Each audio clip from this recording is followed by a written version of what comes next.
જય હનુમાનજી મિત્રો, આજે આપણે જોવાના છે મહાભારતની એક એવી કહાની કે જેમાં હનુમાનજીએ ભીમનું અભિમાન તોડ્યું હતું। તો ચાલો આજે આપણે જોઈએ કે આ જગ્યા ક્યાં આવેલી છે।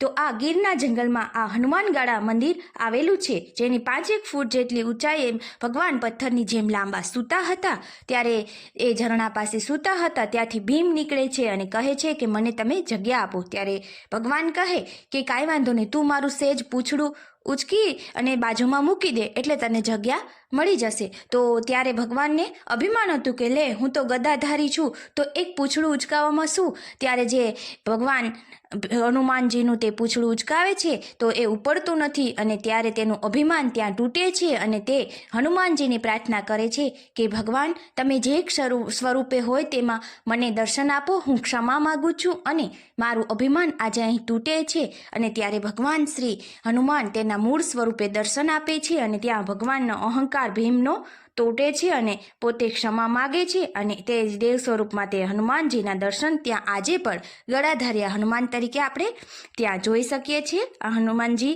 જીવનને અંદર સરળ સ્વભાવથી હંમેશને માટે જીવતા રહેવું અને સૌને વંદન કરી જય હનુમાનજી।